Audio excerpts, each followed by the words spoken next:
Good morning, everyone. Thank you so much for joining us for today's session on accommodating employees during COVID-19. Last week, we did a session specifically for employers and businesses. It was a two-part session. This week, we're doing a similar session specifically for employees and members of the public regarding what your rights are during COVID-19 in regard to accommodations. Just so everyone is aware, we will not be streaming live on YouTube. However, we will be live streaming on Facebook. An alternative caption link has been provided on the Facebook Live event, but we do encourage anyone who requires the use of uninterrupted captions for an accommodation and effective participation to register and join via the Zoom meeting. You can register at www.michigan.gov/ADA30. There will be a live Q&A following our prepared questions with the panelists. If you would like to participate in the live Q&A, at that point we will turn on the chat and you will be able to type in your questions into the chat for our panelists to answer. Just in our effort to educate the public, our panelists will be saying their name today before they speak. For those who are blind, anyone who uses captions, and anyone else who requires that as an accommodation to follow the meeting. And with that, I will turn it over to Deputy Director Sean Egan. Sean Egan. Well, good morning, everyone. As I just mentioned, my name is Sean Egan. I am the Deputy Director for Labor in Michigan's Department of Labor and Economic Opportunity. That includes oversight of MIOSHA, workers' compensation, the Wage and Hour Division, and the Bureau of Employment Relations. And in June, I was named as the Director of COVID Workplace Safety for Michigan as well. That's in addition to, not in lieu of, my other duties. I really appreciate the opportunity to join you this morning for the continued series on accommodating employees during COVID-19. I am excited that this one's focused on those employee issues. That's a lot of the work that we do. A few things I like to touch on just to refresh is that while there is a lot of noise in a 24/7 news cycle around COVID, there are some things that have remained the same, and that's social distancing is critical. Wearing face coverings if you're able is critical, and practicing good hygiene is critical to containing the spread of COVID. We're focused really on keeping our economy open, but in order to do that, we all have things that we need to do in the COVID world that require us to push a little bit further. But as you move forward in the discussion you're having today, certainly employers need to be thinking about how they can accommodate those that need accommodations as it relates to all of these issues. And if you're in your workplace and you feel that it's unsafe, unsanitary, we have a couple of tools that you can use. And most certainly one of those would be filing a complaint with MIOSHA. MIOSHA, as everyone is aware, is the primary vehicle for enforcing workplace safety and health in Michigan. And you should look to use them if you need to. You can file complaints anonymously. And don't hesitate if you have an issue to do that. You can also check out our website, which is www.michigan.gov/COVID workplace safety. We have guidelines, posters, videos, social media tools, and other resources there that will explain all of the executive orders as well as the CDC guidelines as it relates to your workplace. We have a hotline that you can call for COVID-related questions, whether you're an employer or an employee, that goes directly into MIOSHA. The average wait time is about 15 seconds, and the average call is about 5 minutes. And that number is 855-SAFE-C19. This is a great tool and resource for you. So make sure you're taking advantage of these. One of the things that's critically important as employees is that you engage in your workplace, whether it's requesting some type of reasonable accommodation or filing a complaint with MIOSHA. It's really necessary that you take a step forward in that and help us and yourself move forward with COVID-19. So with that said, I'd love to turn it over to Robin Jones, who is the director of the Right Place ADA Center, to help facilitate and lead the discussion today. Robin? Great. Thank you very much, Sean, and welcome everyone. You advance the slide, please. My name is, as introduced, Robin Jones. And just a reminder that your registration for today's session, which is part 1, is also good for part 2, which is tomorrow. Please keep that email that you received with the link, because you will use the same link to access both sessions. Materials for today's presentation are available on the ADA 30 virtual events page at www.michigan.gov/ADA30. Follow-up resources will be posted on the session page for today's topic on that ADA 30 website that I just gave.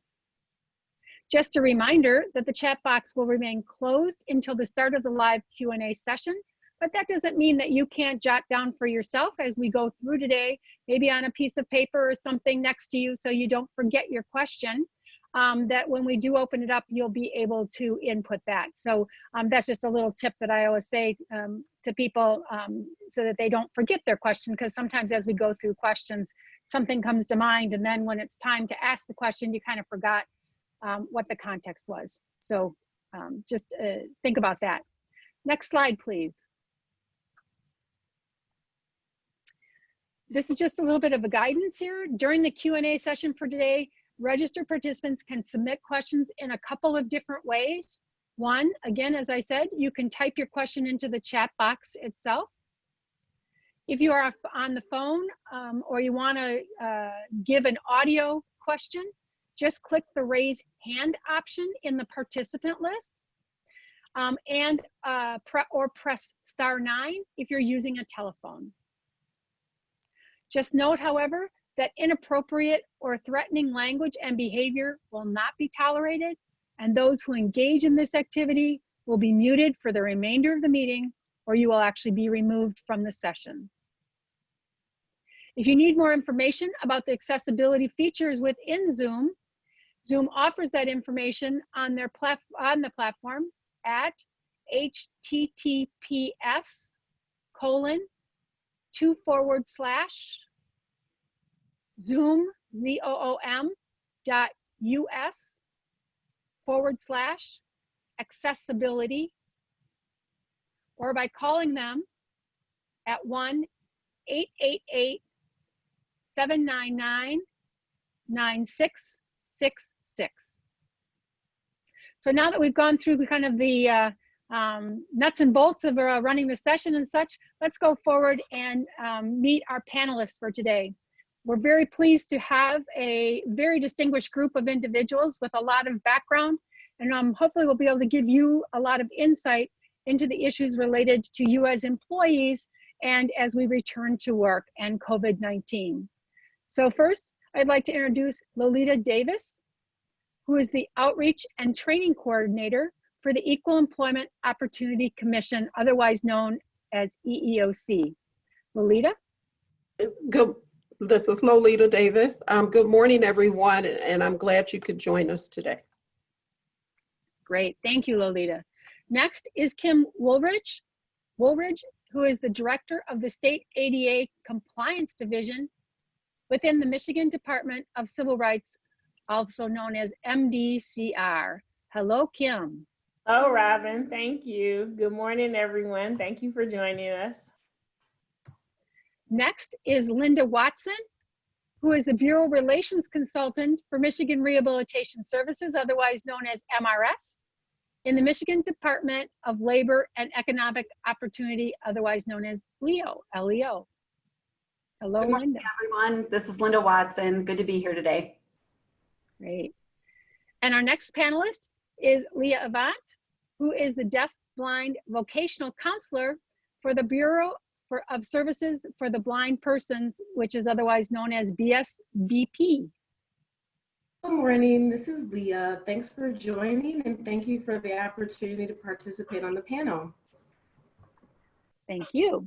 And our fifth panelist is Annie Ureski, who is the director of the Division of Deaf, Blind, Hard of Hearing, otherwise known as DODDBHH. That's a long acronym. Hi, Annie. Hello, this is Annie speaking. Good morning. It is a pleasure for me to be here today. Well, great. Now that we've met our panelists, let's go ahead and start the process. And as I said, remember, if you do have questions that come up in your mind while we're talking today, just jot them down and be ready in the Q&A area, because we really like to be able to address your questions today. So our first question, can you please advance the slide?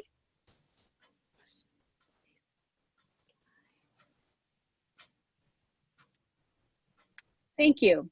As government stay-at-home orders and other restrictions are modified or lifted, how will employees know what steps employers are allowed to take, consistent with the ADA and other disability civil rights laws, to screen employees for COVID-19? Lolita, would you like to take this question? Yes, good morning again. This is Lolita Davis. Some of the laws, such as the OSHA and the CDC, we know that they all impact the understanding of the virus and how it affects the workplace. So my focus today is just to talk about the EEOC, the laws we enforce, which is the ADA and Kovic. And I just wanted people to understand, is COVID-19 a disability? The EEOC, we don't know yet. We know it's an impairment, but does it substantially limits a major life activity, including a major bodily function. So with the EEOC, as long as your employer has more than 15 employees, then we will have jurisdiction. And so we know with the orders and the restrictions being modified or lifted, the ADA does allow your employer to screen employees for COVID-19 as long as it's consistent. Based on the available objective medical evidence. That's, basically the recommendations from CDC. Employees may request for alternative methods of screening based on their disability or religious beliefs. The employer may bar employees from the workplace for refusal to answer or be screened. That's important because it could lead to a direct threat. And no disparate treatment on the protected basis in selecting who is screened. So you don't want to select one group of individuals from a protected group and not just to be covered, everybody should be screened. And then some of the examples of the employer worksite screening for COVID that the ADA does allow is they can ask questions about COVID-19 diagnosis or testing. They can ask questions about COVID-19 symptoms. They can ask questions about exposure to anyone with COVID. But under the Genetic Information Non-Discrimination Act, which is GINA, it would be a violation if they asked about family members. So they just want to focus it on if you as the employee has any symptoms or been exposed to anyone with COVID, they can take temperatures, they could administer COVID-19 tests, the viral ones, but not the antibodies, because with the antibodies that they can't do that right now for people coming back in the workplace. And the employer may instruct employees to stay home, or they can send them home if they do have COVID-19.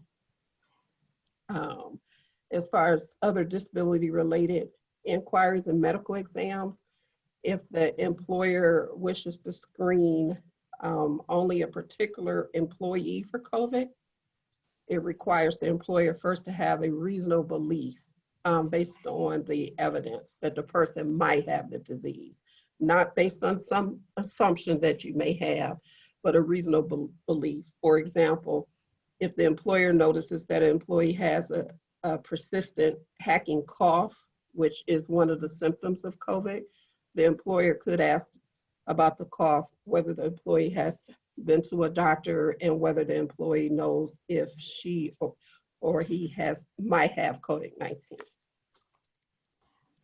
Okay, and the employer may ask reasons for unexplained failure to report to work. The ADA generally does not prohibit questions about an employee's work or personal travel, and the ADA allows employer to require that doctor's note or return after COVID. And they can also screen job applicants for COVID symptoms also if post-offer, no medical exams or anything pre-offer.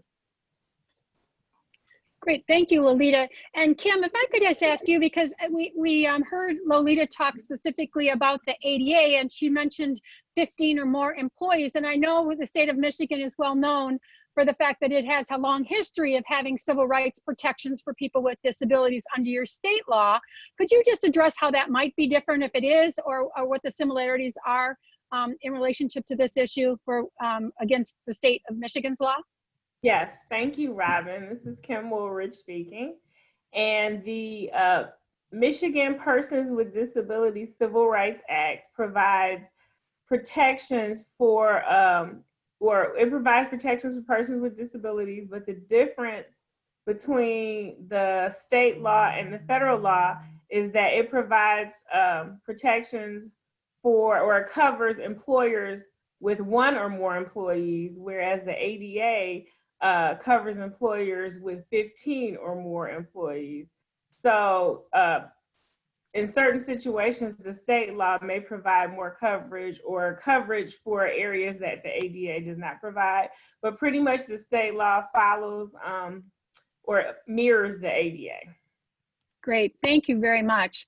And Lolita or Kim, could you just address, you know, we hear a lot of questions and stuff that people saying that, you know, COVID-19 is a, you know, danger to others and things of that nature. Can you just discuss briefly the concept of direct threat as it relates to an employer identifying that an employee, whether it be not able to wear a mask or that they're just the fact that they are predisposed or anything, how direct threat would come in there if an employer wanted to claim that, and how that would fit for an employee? And I saw Kim raise your hand. If you want to go ahead and take that, Kim, that would be great. Yes, this is Kim speaking. With COVID-19, we as much we don't know about it, but what we do know about it is that it is spread very quickly. It is spread, it can be spread through aerosolizing. So the mask, that's why we have the mask requirement. And with employees, with it being so contagious, an employer would be able to require certain things of an employee, such as wearing a mask, because it would cause a direct threat to other employees in the employer's workplace. So that is why an employer is able to have such requirements, because it poses a direct threat to other employees because of the health risk to them. Great, thank you. Does anybody else have anything that they'd like to add to that at all? Lolita, go ahead. Yes, Lolita Davis. So like Kim was saying, if it's going to pose a direct threat for the health and the safety of other employees, the employer has to take that into consideration, because you don't want to wear a mask, or say you can't wear a mask. Like I say, I have respiratory issues. Sometimes the mask may not, it bothers my breathing. So is there some other alternative method for me to use besides the mask, you know? But it has to be some kind of conversation. But yeah, that direct threat, or you can't assume that because say that I have respiratory issues that I can be, you know, I can, you want to keep me at home because you're concerned about my health and safety, when I never even put in a request for a reasonable accommodation. You know, you're concerned about me catching COVID-19 because of these, you know, what did they say, like people with diabetics and heart disease, and then people with respiratory issues. So Great. yeah. Thank you. I'm sure there might be some questions that come up later from the audience related to this particular issue, but why don't we move on to question 2? Next slide, please. Great. Next question is, what does an employee need to do to request a reasonable accommodation? For example, because the employee has one of the medical conditions the CDC says may put them at higher risk for severe illness from COVID-19. And Kim, I saw your hand just go right up there again, so I will go ahead and let you respond to this, and then we'll see if anybody else has anything they want to add. Go ahead. Thank you, Robin. This is Kim speaking. Yes, an employee can request a reasonable accommodation. No specific words need to be used.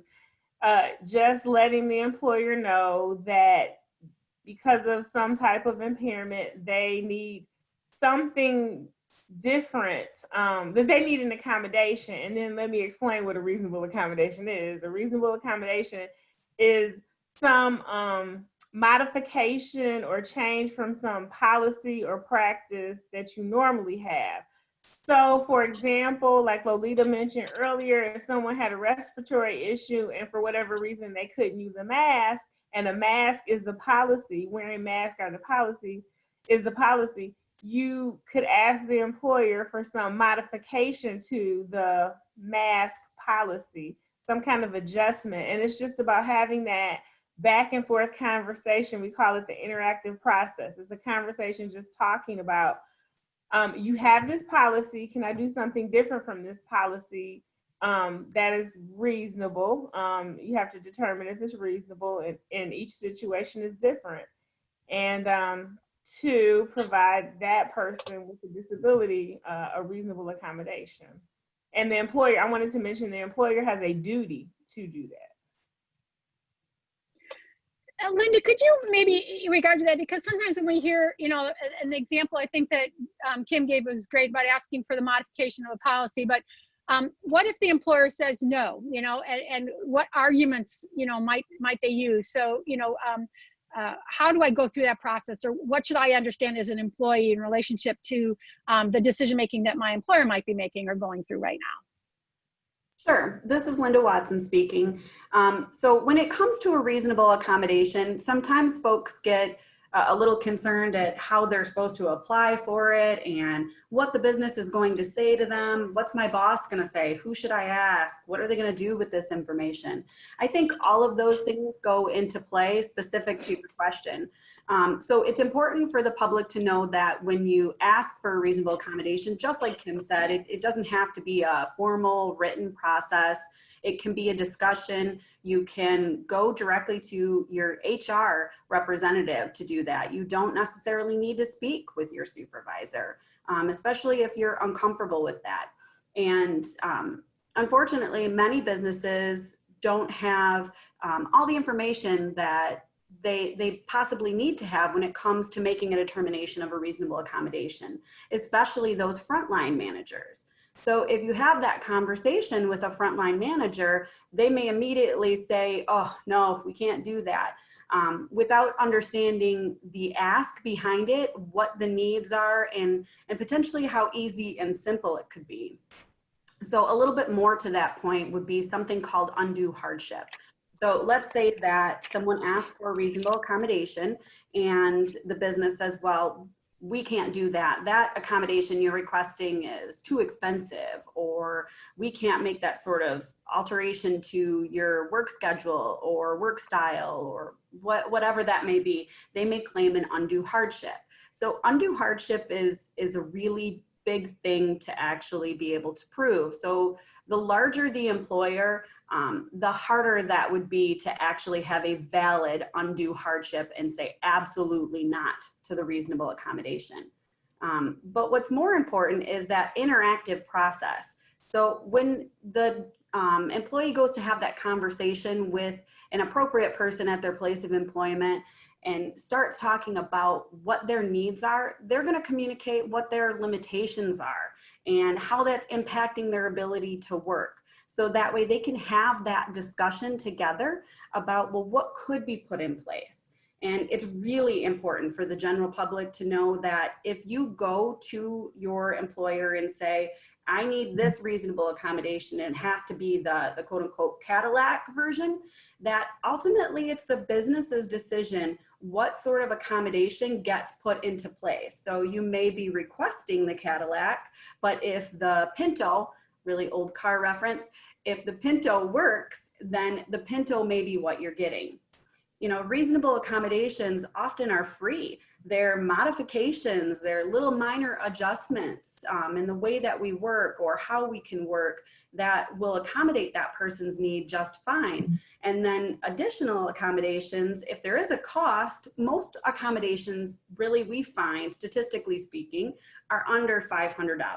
So when we talk about an undue hardship or a financial burden on a company, it's really important to have that interactive process discussion and to think outside the box, because usually accommodations are not costing an employer anything.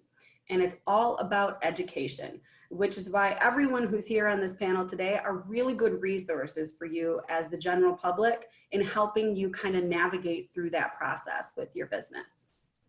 I see a couple other hands up. I want to throw out another issue, because this is something that we've really found a lot we're experiencing in our office where we do technical assistance on the ADA, is that we're hearing from people who have never had to do this before, who've had medical conditions or disabilities, but they've self-accommodated, or they haven't needed an accommodation in their workplace because of the nature and the type of their disability. So they're not very familiar with the reasonable accommodation process. But now, because COVID's different and it presents a different set of challenges for some people, they're now suddenly having to navigate this process. And for many, individuals, learning how to be a self-advocate, learning how to do this is difficult. Does anybody have any thoughts or input or suggestions you could give to our audience related to that issue? Because I know that that's something we spend a lot of time talking to people about who, have never had to do it around something else in the workplace before. So this is all new territory. Annie, why don't you go ahead first? Hi, this is Annie speaking.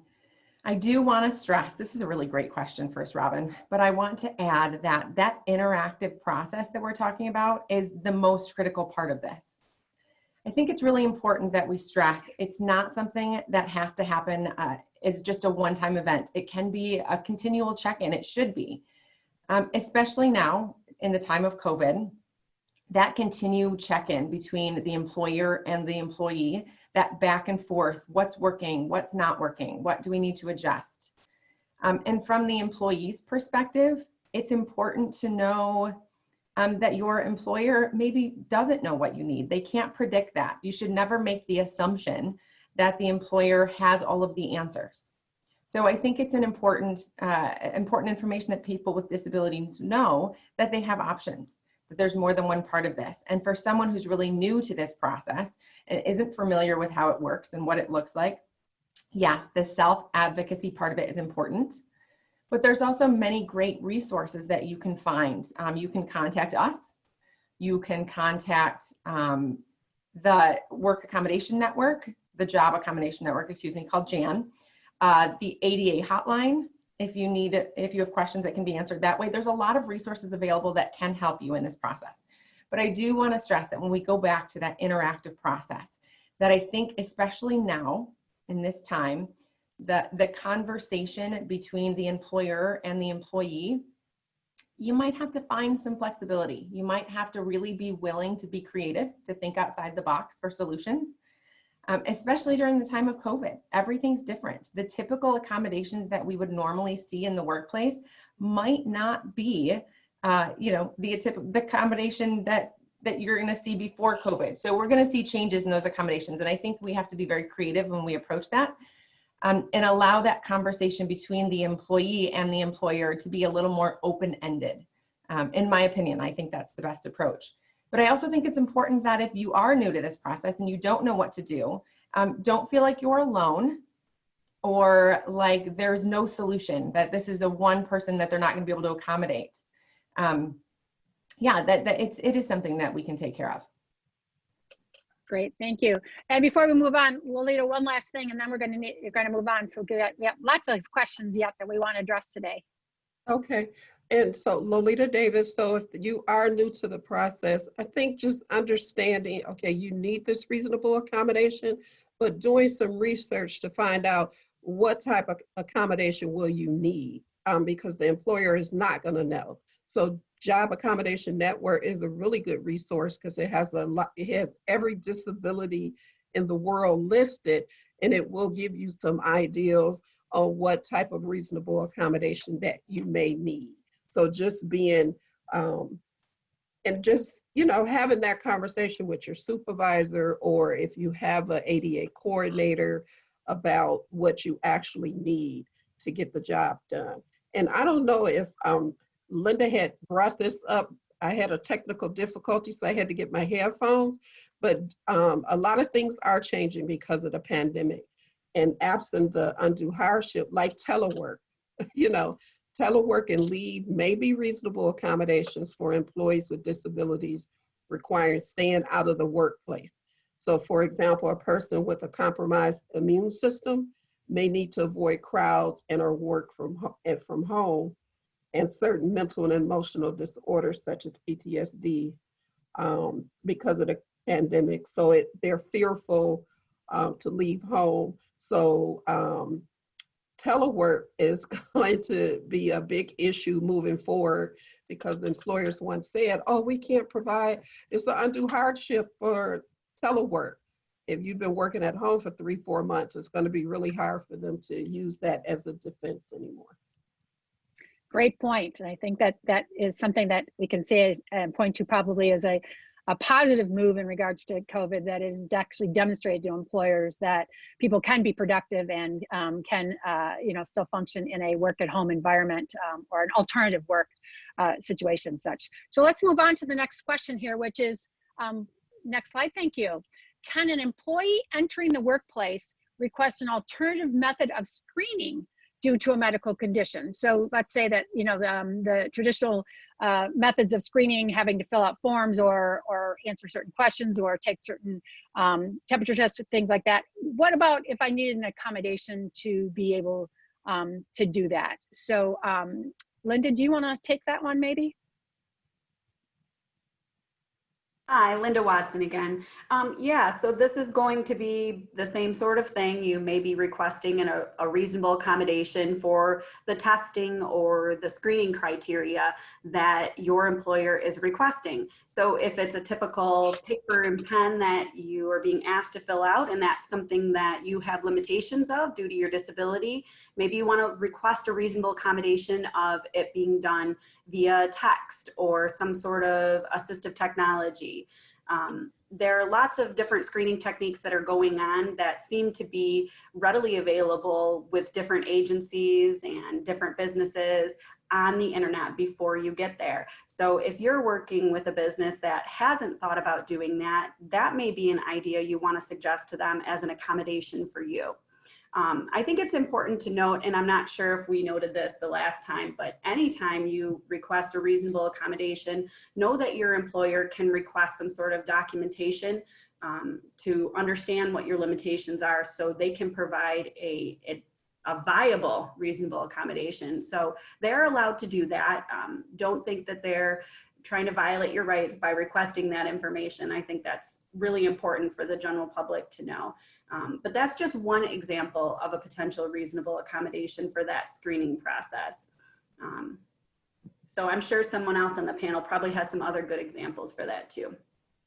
This is Robin. We just had a recent one with somebody who was required, kind of working in the independent situation, but required to take their temperature, and this person is blind. So being able to read the digital thermometer, very problematic. And they had to explore the thermometers that have an app associated with them, so that that person could get that feedback through the app on their phone, which was accessible to be able to respond back. Because in some places they might be having somebody do the temperature checks as you walk in, but in others where you're more maybe isolated or alone, you're required to do it on yourself or whatever. So that was interesting to try to kind of problem solve how that would happen, so that person could still meet that criteria. And then finding an app that was accessible, that went with the thermometer.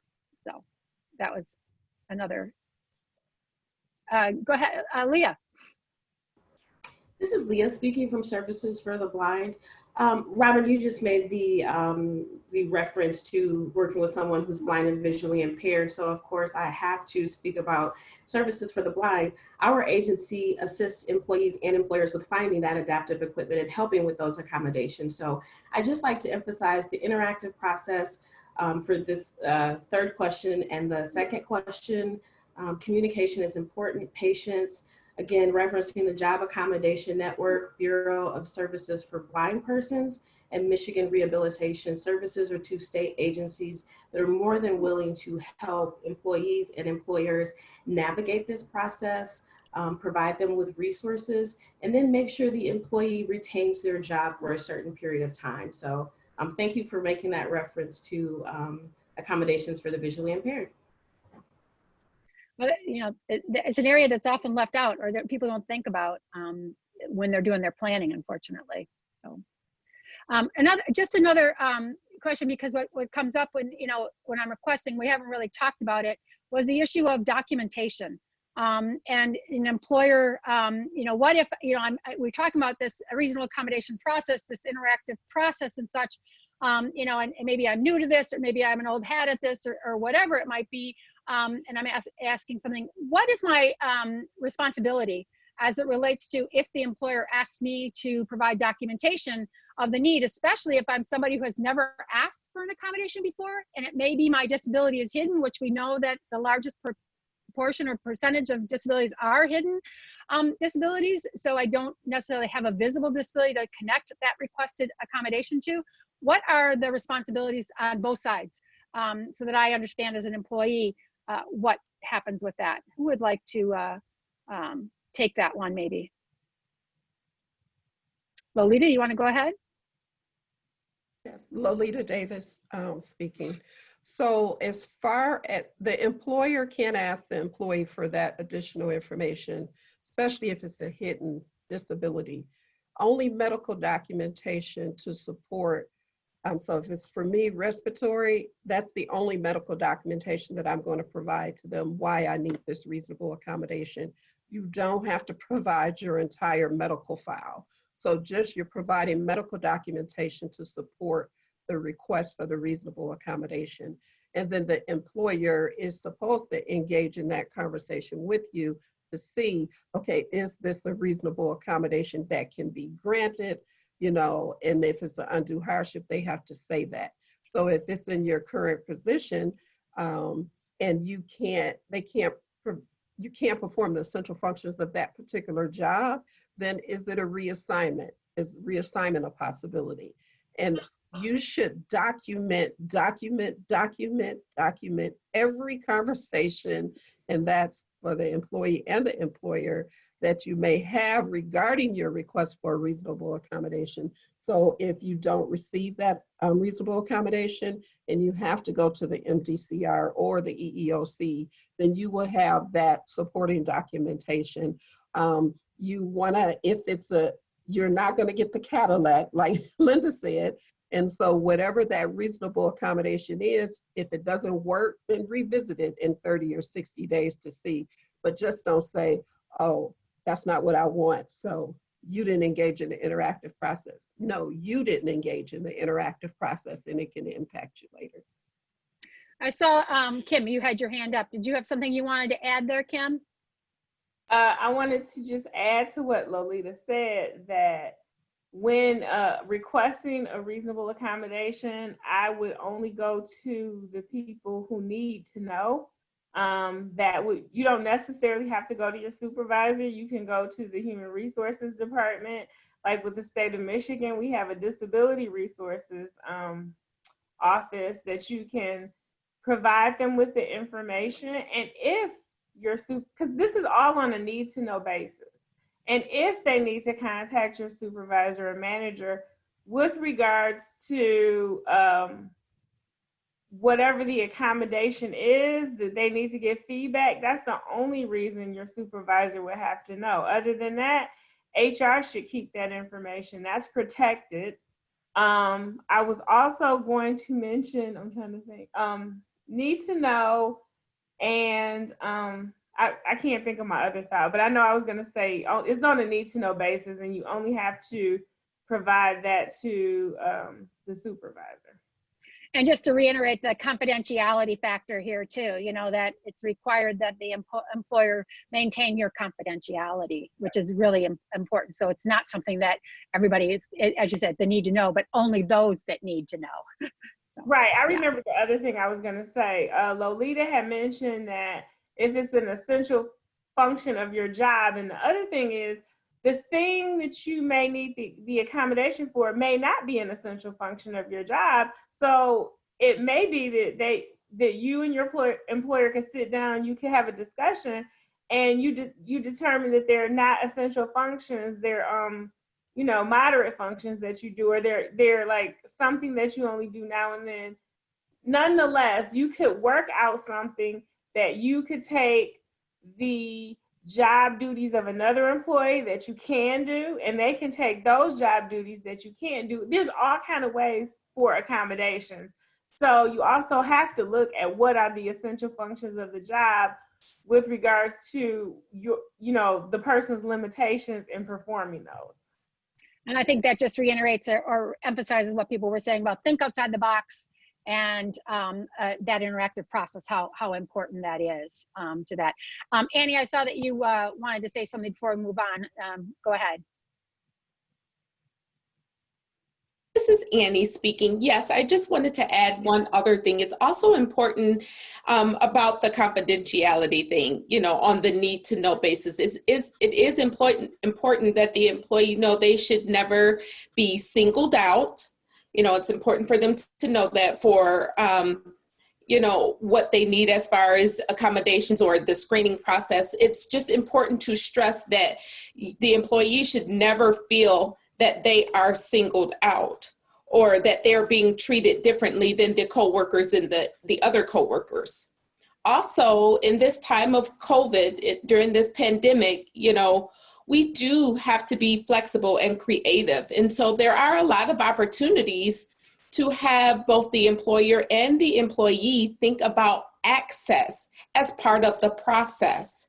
When we're talking about, you know, possible methods, you know, getting back to work, screening, accommodations, all of those things, it is very important that whatever solution or tool that we develop, it's not only benefiting the employee with the disability, but it's benefiting everyone in the workplace.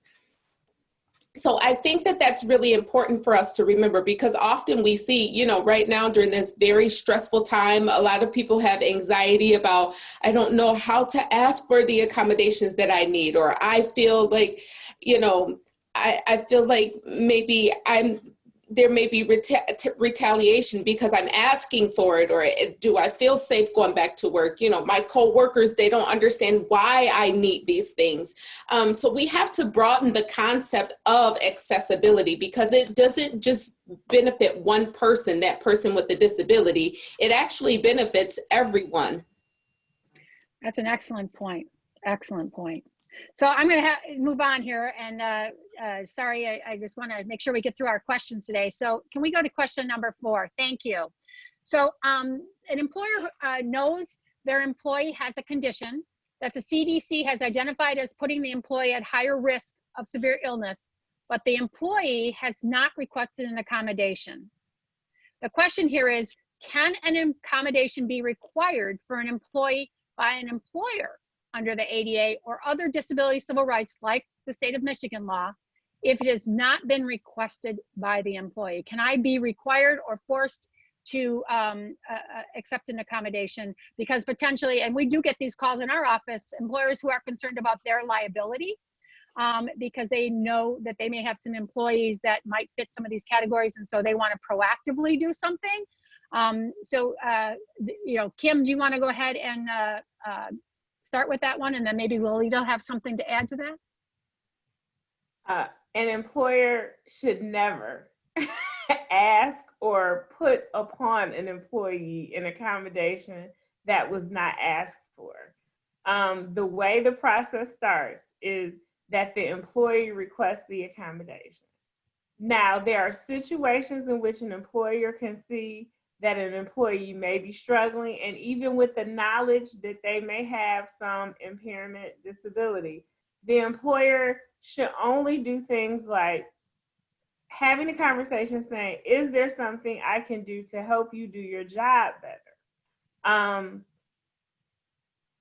They should not single an employee out, even if you want to refer them to like an employee services program. You don't give it just necessarily to that employee. You send an email out to all the employees. You don't single them out, but you absolutely do not make assumptions based upon some knowledge that you have that the employee needs an accommodation. You have to let that employee come to them. And in fact, if an employer does such a thing, they could be found in violation of both the ADA and the Michigan Persons with Disabilities Civil Rights Act. This is Robin. So can you just give me maybe a thought, if I'm the person that this is happening to in the workplace, what would be your suggestion? Yeah, we know the employer's not supposed to do that, but what if they do it? And we know the reality is that there are some employers who do this. What would you say, or do you have any recommendations to me, the employee who's having this happen to me in the workplace? Any suggestions of what I should do or how I might address this? It depends on your personality. If you're the type of person who you really can advocate for yourself, I'd say have a conversation with the employee and the employer, and explain to the employer that this is not right, how it makes you feel, that you feel like you're being singled, however it makes you feel. I don't want to even name different feelings, but how it makes you feel, and that this is against the law for them to do this.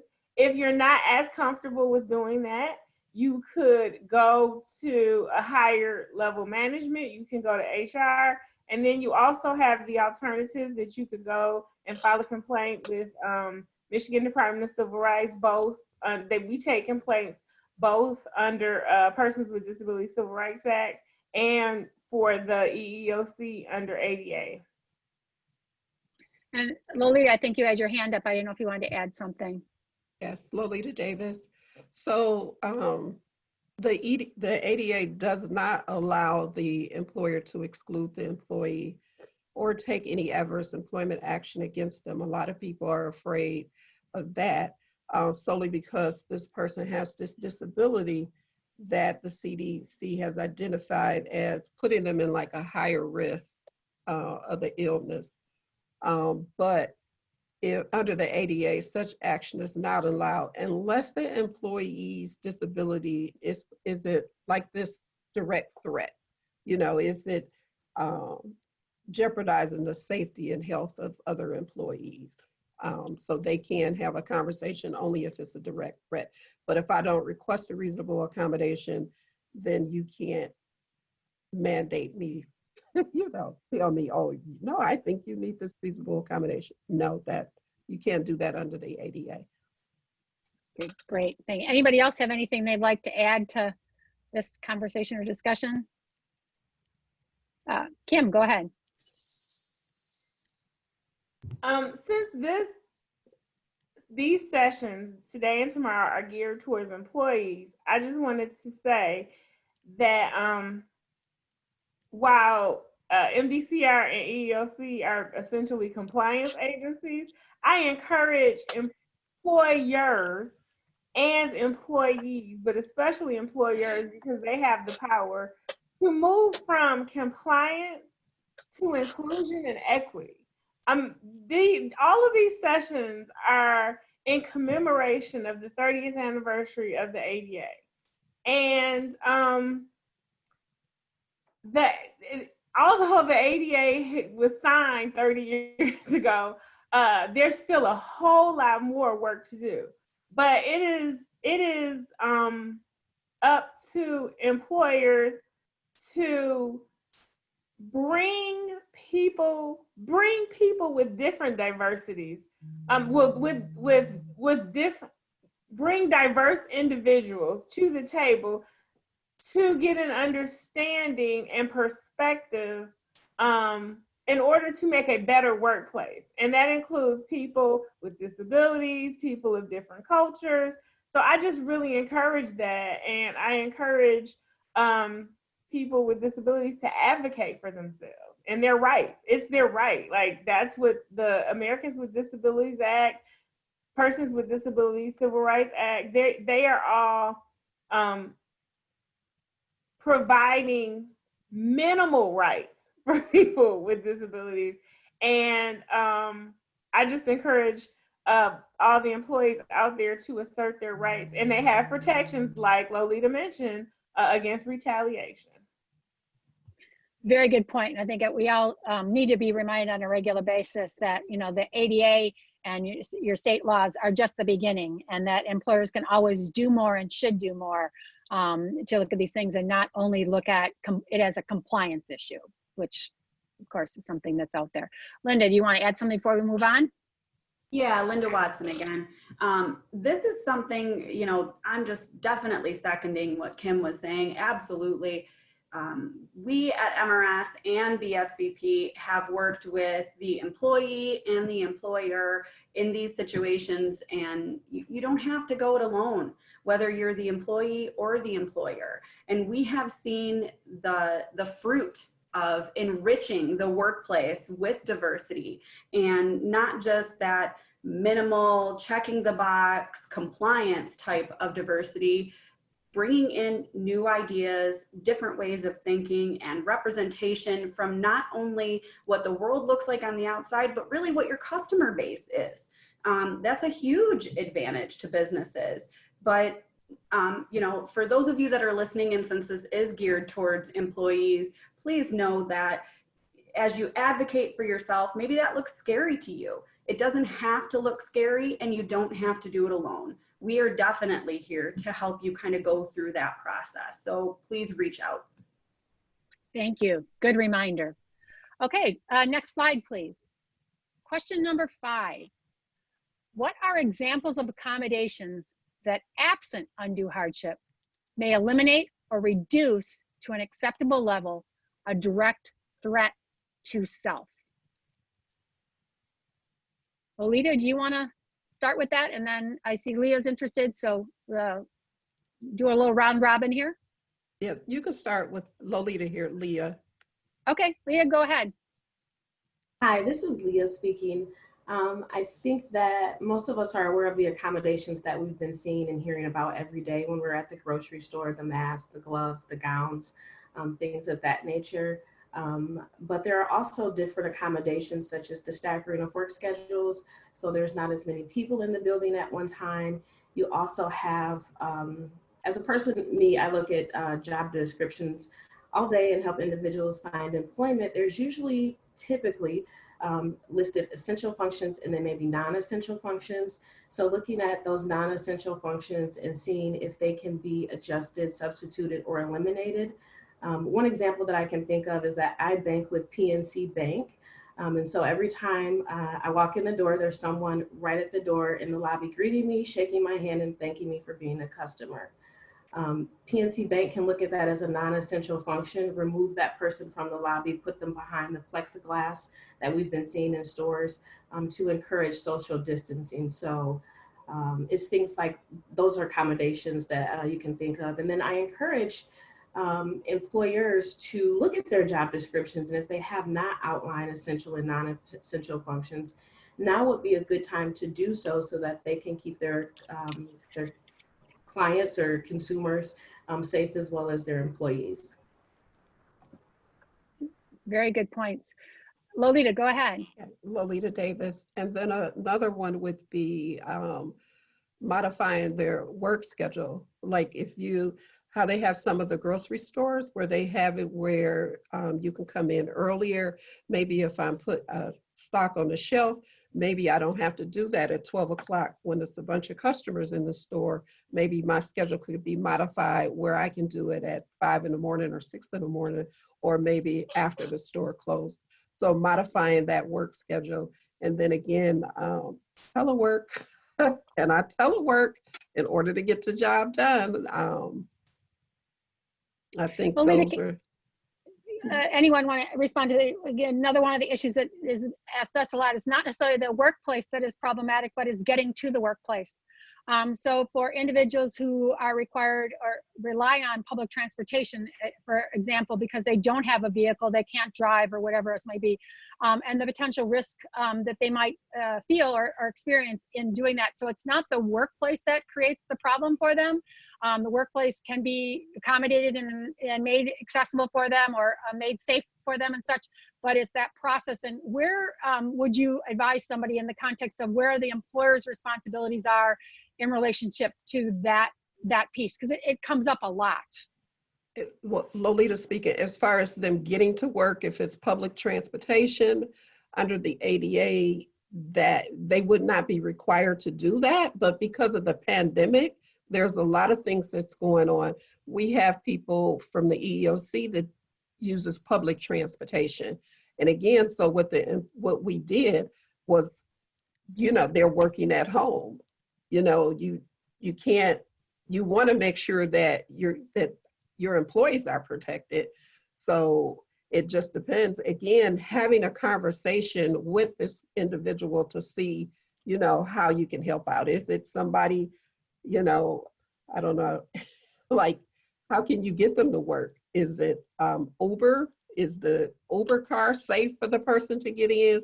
But again, just having that conversation. But under the ADA, as far as how you get to work, that wouldn't be something that would be protected. But maybe if it's something under the CDC or OSHA or just the employer just doing something right during this pandemic, they can come up with some type of accommodation to help that person. And this is a perfect example of the conversation, Kim, you were mentioning about the fact that the ADA or the Michigan law, they're the bottom, they're the floor.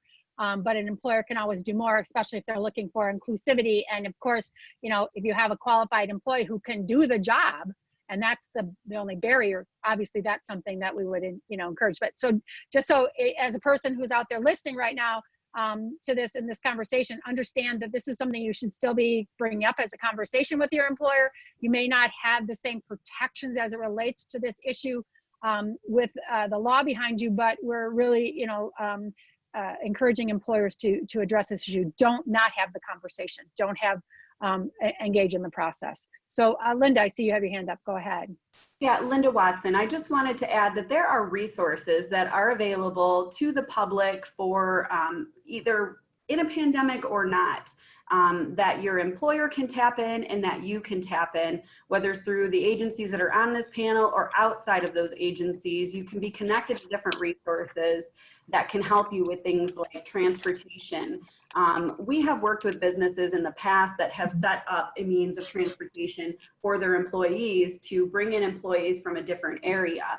And whether or not that would be any more safe than general public transportation, I'm not sure, but there are creative outside of the box ways that businesses think and that employees think to solve the problem and meet everyone's needs. Great, thank you. All right, so anything else before, go ahead, Annie, before we move on, go ahead. Hi, this is Annie speaking. I did want to add a little bit, and again, just kind of go back to the creativity and flexibility piece. I have a perfect example. It's what we see happening right now for employees who are deaf, blind, or hard of hearing, specifically with that concept of wearing masks. Those masks that cover your facial expressions, you lose a lot of the communication access, a lot of the language that way. So we're seeing a lot of really creative solutions like clear masks or face shields, or using a text-based app to communicate. I mean, there are ways that you can find workarounds and good solutions. And it really goes back to that concept of the interactive process. So just because, for example, maybe you assume there's one specific answer and you think, oh, there's no other way around this, you have to think outside the box. You have to be willing to look at it again. And again, with that concept of telework, it's really, I mean, it's something that we're seeing a lot more of.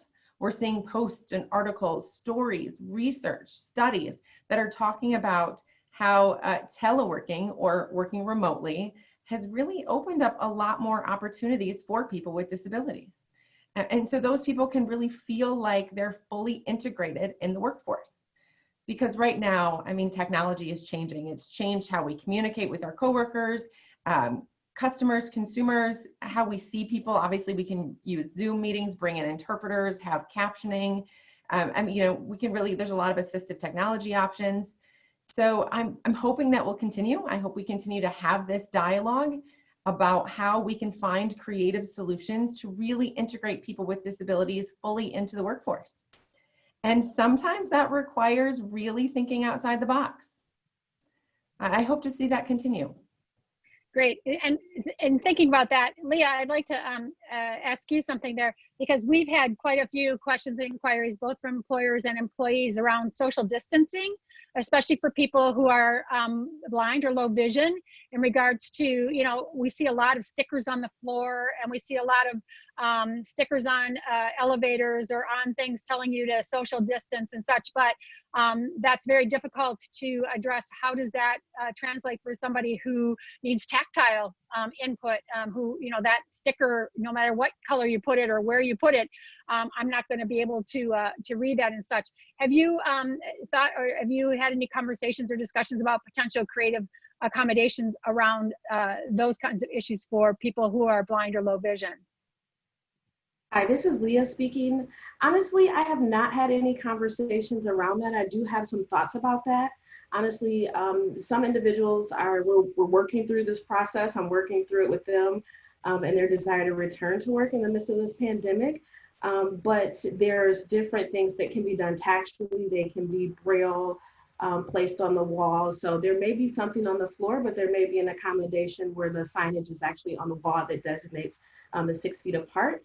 There also may be an employee who can actually fill the tape if it's a raised tape or something on the floor. They could fill it with their foot. So just, again, like Annie said, being creative, figuring out what works, what's accessible. I believe Linda said it does not have to be high cost. Sometimes it's a trial and error. Let's try this, see if it works. And that's why, again, we emphasize the interactive process, the patience of it all, and just knowing that we're all in this together.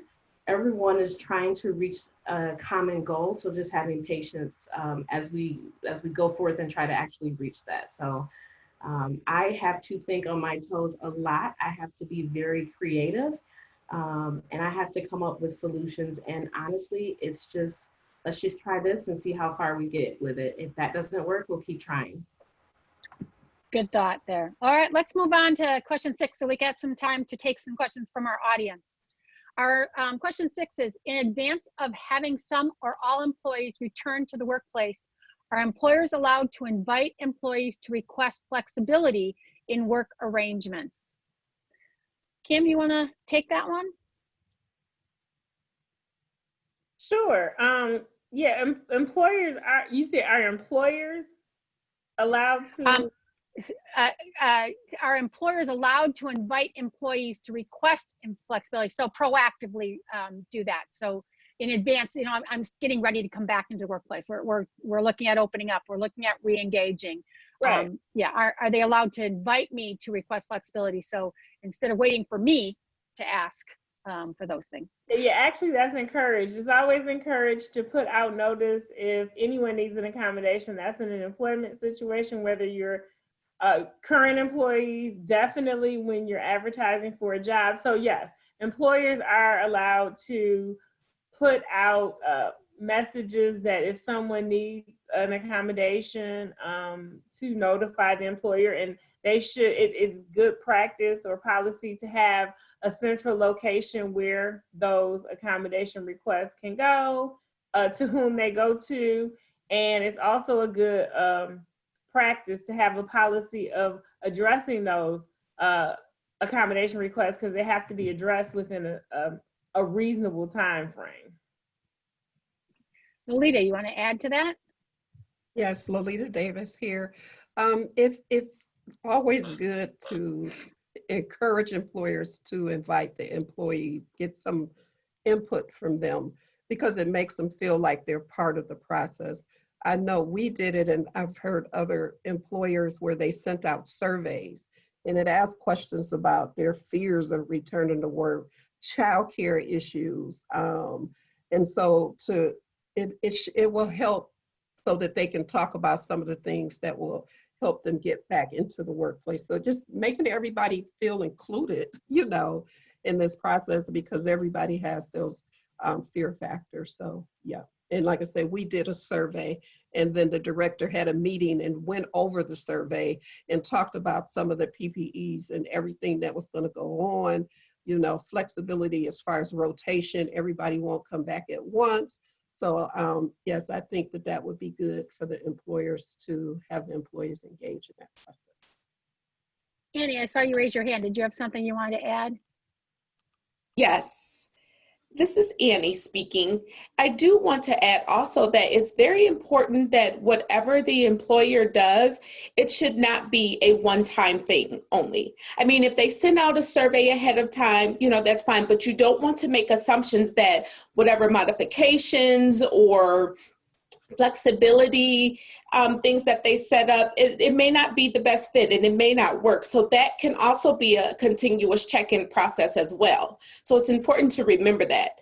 Also, if the employee makes a reasonable accommodation request to do something, you know, to have some flexibility in the workplace and the accommodations, it's also something that should be discussed during the interactive process as well. That interactive process, again, like we said, is not a one-time thing. It's something that continues to make sure that everything is going well, because there may need to be additional modifications. So having that discussion and doing certain things for employees all throughout the workplace, it may work for some and not for others. So, you know, we're all dealing with so many new pieces of information regarding COVID and this pandemic. You know, it's really hard to predict what we may need or may not need. You know, as we talk about going back to work, I think that it's very important that we remember those things as part of this process. Great, thank you. I'm going to move on and see where we're at, because I just want to make sure we have enough time for questions from our audience today. So our question number 7 is, are employees required to disclose symptoms of a positive COVID-19 test to their employer?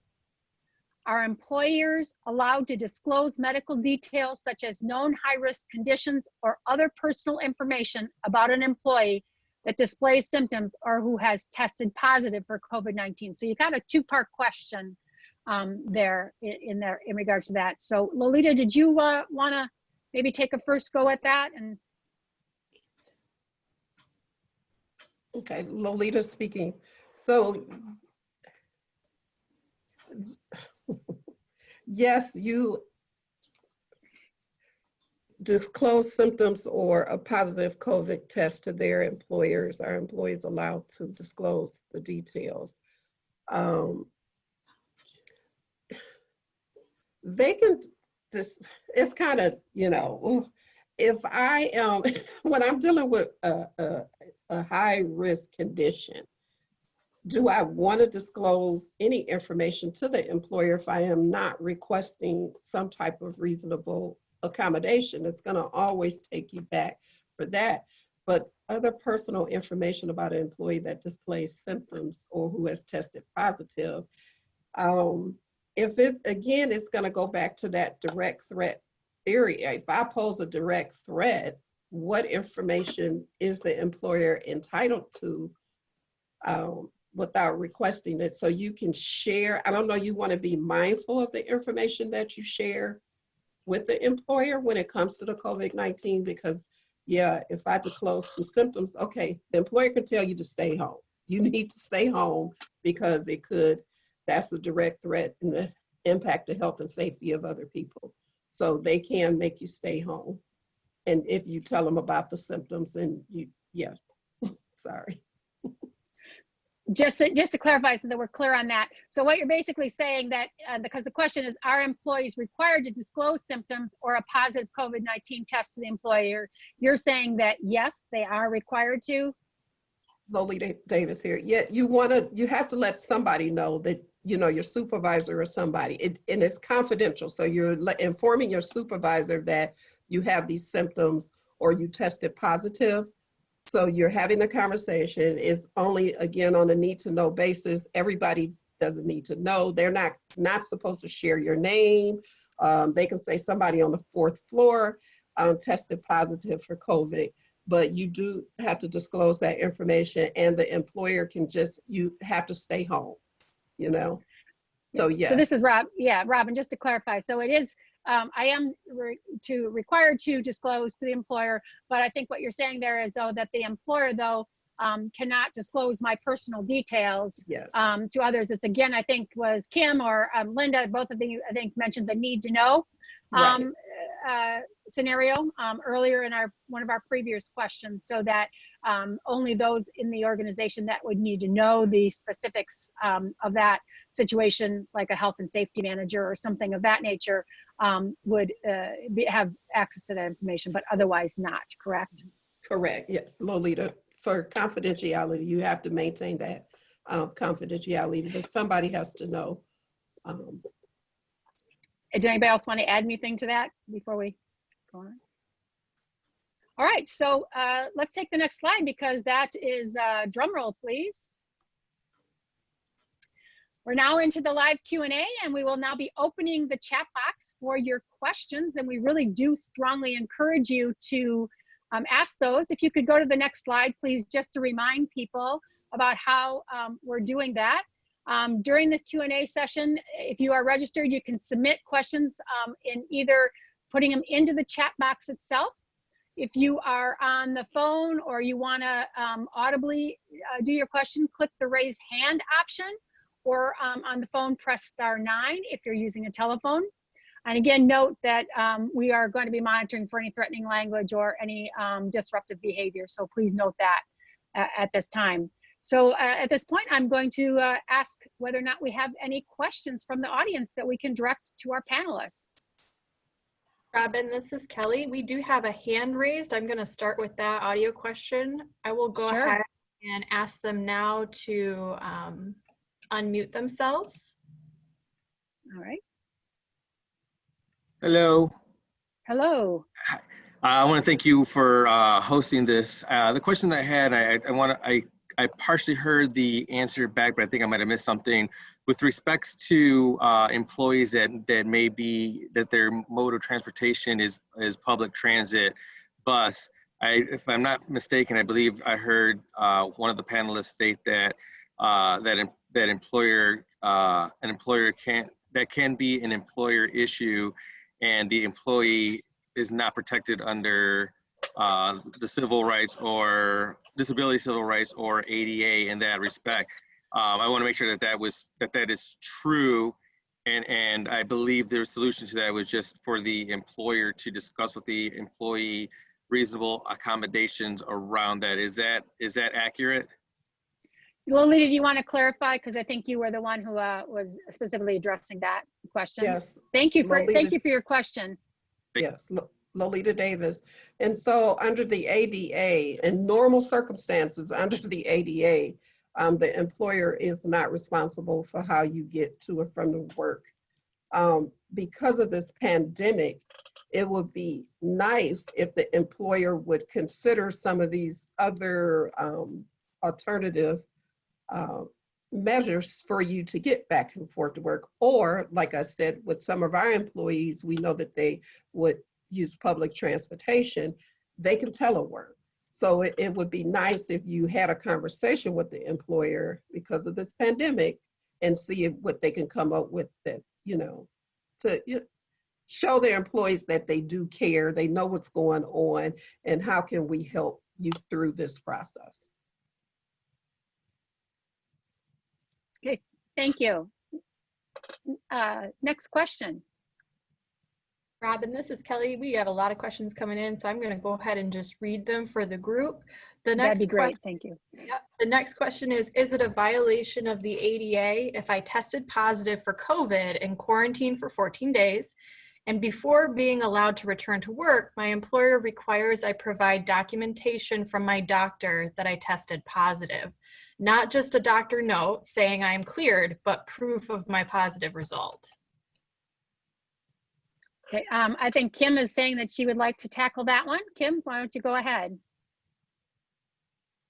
Okay, so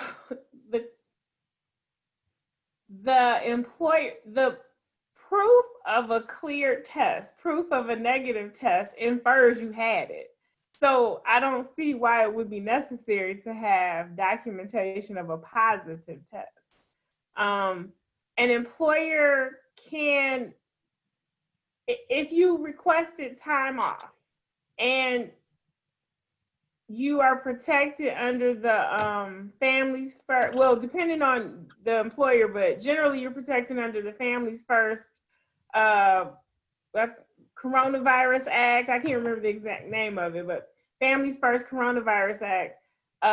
Your job is protected for time off if you or a family member has coronavirus. So that's one. But can they require a proof of they only need enough information to know that you are clear to be back at work, and that infers a negative test from your doctor or a note from your doctor clearing you of coronavirus infers you had it. So I can't understand why they would want proof of the positive test, if that makes sense.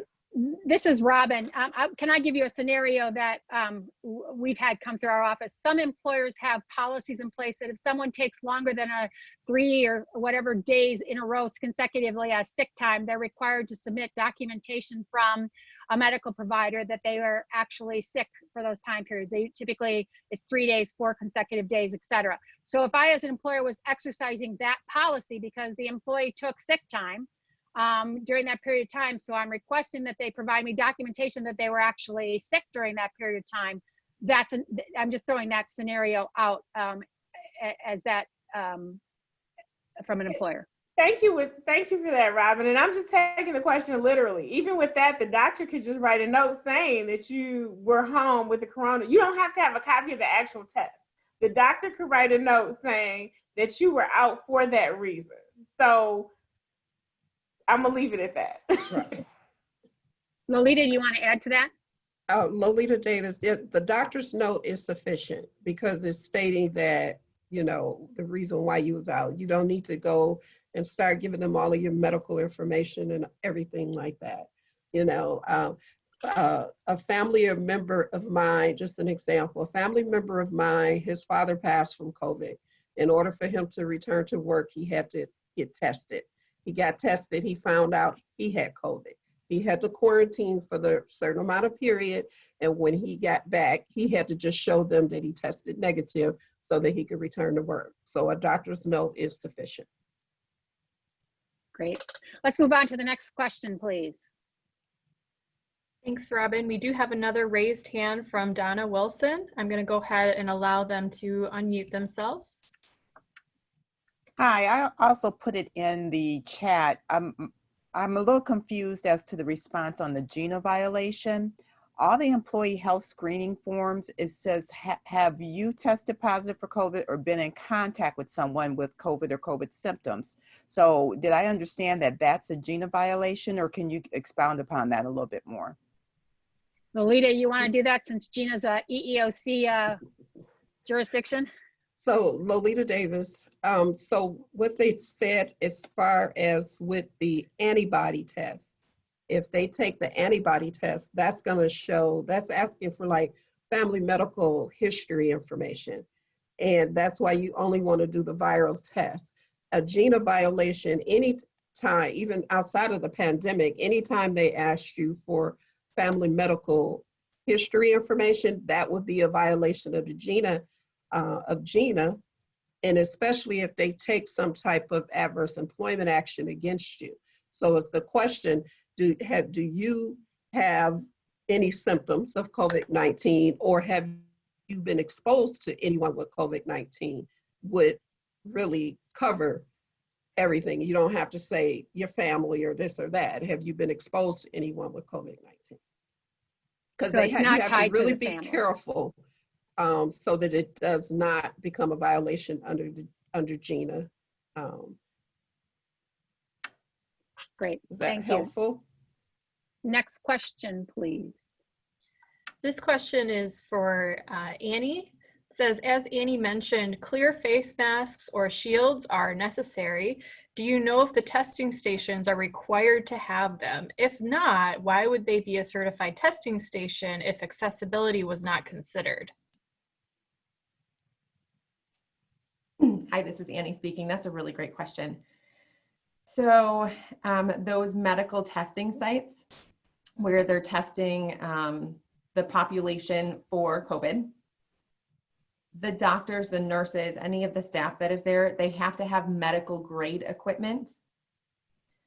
That's just part of the testing requirement, so they don't expose themselves to the virus. So if you decide to go to one of those drive-through sites, you can ask for that accommodation. But we're actually working with the Michigan Department of Health and Human Services, MDHHS, to assess a few different options that we might be able to establish, like a plexiglass shield that they can bring in, so they can also maybe have an interpreter on site, a text-to-speech app. So, you know, and those are a couple of options that we might be able to implement, but medical professionals are still going to be required to wear the appropriate PPE for the testing sites. So that might include a face shield with a mask on underneath it. So really it's gonna vary because each testing site is a little bit different in how they're operating and how they're set up. But yeah, that's a really great question. And I will follow up with the person who asked that question. Great, thank you. Next question, please. This is the chat moderator. If my child has been diagnosed as having the virus and I can work from home and have been doing so for the past several months, can my employer force me to return to work? So this is a question of whether or not the employer is required to accommodate me as a parent of a person who might have a medical condition. So I don't know who, Leah, do you want to go ahead and kick off? Yes, this is Leah speaking. Kim just mentioned it. There's the Family First Coronavirus Response Act, which is for individuals who have the virus, but there's also a caveat where if you're a bona fide caregiver, you could be eligible for 2 weeks of paid leave. I believe it's at 2/3 of the pay. So, and I guess my question back to this individual, and I know this isn't, you know, super interactive, would be, would you be trying to stay off work longer than the 2 weeks? Because I'm not sure if everyone is aware, there are businesses putting together these safe start plans, which outline specifically how they're going to protect their employees, their consumers, with returning to work. And then there's the issue of the direct threat that we talked about earlier. Would your return to work be a direct threat to those around you? So I really would encourage you to look up the Family First Coronavirus Response Act, which can be found at www.dol.gov, which is short for Department of Labor. So I would encourage you to look at that in the Safe Start plans. This is Robin. I think the person clarified that they actually weren't asking to be off. They were asking to be able to stay working at home for those 2 weeks. So not being off work, but continuing, instead of coming into the office, working at home. So basically asking for a reasonable accommodation to continue a flexible work schedule at home, where the employer might be calling them back into the office. So I think the question is, would they be eligible for a reasonable accommodation under the ADA for the care of that child, you know, to be able to stay home? So that, I think that was where the direction of that question, but good information, because I think people do, and not enough people know about the Family First Act. So Lolita, I saw you had your hand up with that. Yes, Lolita. As far as the work at home, again, it's going to be really hard for employers to show that that is an undue hardship if you have been working from home. They would have to have a legitimate reason why they need you to return to the workplace. They can't just say, no, you have to come back anymore because you've been working from home. So it's still a conversation that has to be had with that employer. But just to be clarified, that person would not, the parent would not be covered under the ADA. The person would not be covered under the ADA, because under the ADA, you have to be the person with the disability. But there is, as far as Caregivers Act under Title VII, again, there's other statutes in play here, because are you allowing males to do it and not the females to do it? you know, so there's other factors, but under the ADA, no. But again, if they still, based on all of these acts and laws and executive orders that's out there, certain things the employer just cannot do, and they would have to come up with a compelling reason as to why they need you back in that workplace if you have been working at home for the last 3-4 months. Great, this is Robin. So we're getting down to the bottom of the hour here at the end of our session. Can we take one more question before we wrap up today? Sure, Robin, this is the chat moderator, and this one is specifically about employers, but it also it applies to employees as well. So the question is there a limit to how many accommodations an employer can make and still have it be considered reasonable? Meaning you could do it for one person, but if 5 people requested it, it would create a hardship for the employer. What should employers do in this case? Linda, why don't you go ahead and start, and then I think Kim has something she wants to add too. So go ahead. Sure, this is Linda Watson.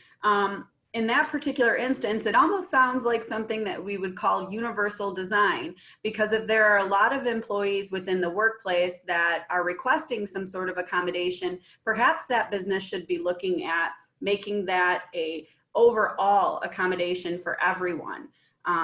And the best example I can give you for that is something like curb cuts, because curb cuts were designed initially for someone who has a disability and utilizes wheelchair or some other mobility device, but everyone benefits from curb cuts as we push our kids in strollers and ride our bikes.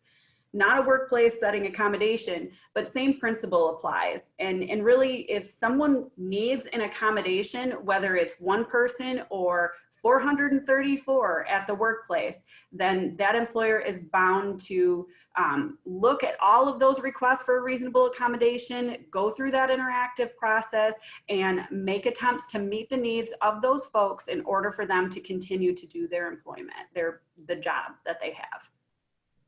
Kim, did you have something you wanted to add to that? Everything that Linda just said, plus, yeah, it doesn't matter.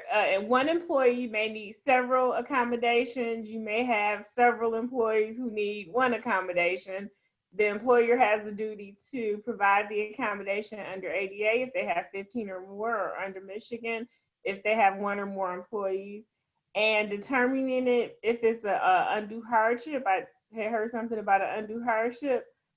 You have to look at the employer. You have to look at a number of factors. I know in the Michigan Act, under Article 2, Michigan Persons with Disabilities Civil Rights Act, there's a formula to determine whether or not it'll be an undue hardship. And the last thing I wanted to provide, even if you have 10 employees who all need accommodations, and let's say 2 of them are, they have the same disability, you look at them as individuals, you engage in the interactive process, and you have to, and your employer has to provide you with an individual or, 1 or more individual accommodations for you. Don't try to make a blanket accommodation for everybody just because they have the same disability. Good point. Leah, one more comment before we wrap up. Yes, this is Leah from Service for the Blind, and I have to acknowledge the Bureau of Services for Blind Persons. We have been known to work with employers who may be experiencing an undue hardship. So we will consider sharing the cost, paying for the accommodation in totality, emphasizing that communication, that interactive process. So we want to get everyone accommodated, and that's why we are in place as a state agency to assist with those maybe small businesses or places that it would legitimately pose a hardship, and we want to get this person working, and we want to collaborate with the employer. And that's how we build those relationships. So we really like to be hands-on and help with those accommodations and have those conversations. I think that's a great reminder, as we had several wonderful speakers today representing a variety of different resources that are available to you as employees. in the state of Michigan as you are working with your employers on a variety of issues. As you heard some of our speakers already say, you're not in this alone. There are resources, there are places that you can go to get information or get assistance. So if we could, we're at the bottom of the hour, unfortunately, we could probably keep going and going and going. And I want to thank our panelists. If we could have the last slide, please. Next slide. I want to again give thanks to everybody for our panelists for their expertise in today's session. I want to thank the Department of Labor and Economic Development, or LEO, and Deputy Director Sean Egan for providing our opening remarks today. I would like to extend thank you to our ASL interpreters, Toy Bogan and April Davidson.